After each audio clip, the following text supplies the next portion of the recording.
First things first, identify the grain direction. In an ideal world, you want to machine with the grain wherever possible. Then set the timber on the bed and find the wobble.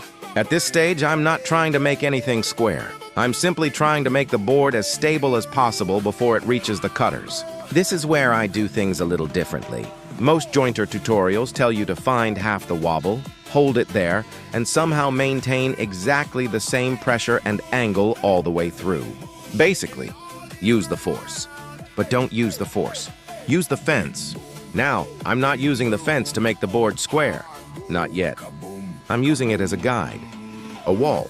Once the timber is sitting in its most stable position on the bed, I push it firmly into the fence instead of trying to balance it in midair. I think of it as a kind of triangulation. The bed supports the timber underneath. The fence keeps it referenced sideways. My hands simply load the timber into those two reference surfaces while feeding it forward.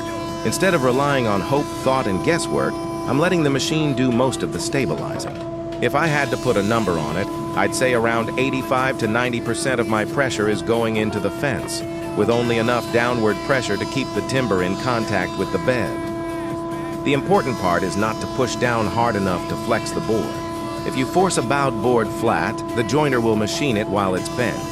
The moment you let go, the bow comes straight back. You're guiding the timber, not wrestling it into submission. Let the machine do the work. Usually 1 or 2 passes are enough to establish a flat reference face. Use your ears as much as your eyes. On the first pass, you'll hear the cutter block touching only the high spots. As the face becomes flatter, the sound evens out because the cutter is contacting more of the timber.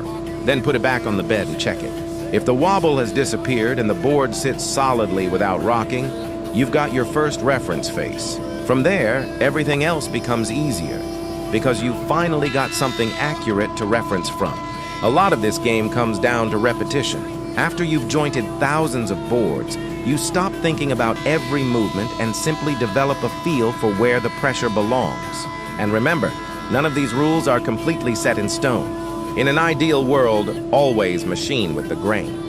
But if you flatten one face and then straighten both edges before bandsawing, one edge is almost certainly going to be against the grain. It'll live. This is only stage 1 of the milling process. We're simply creating one accurate reference face that every other cut is based on. So next time someone tells you to use the force, don't use the fence. Thanks for watching. If you found this useful, give the video a like, subscribe for more practical woodworking, and I'll see you on the next one.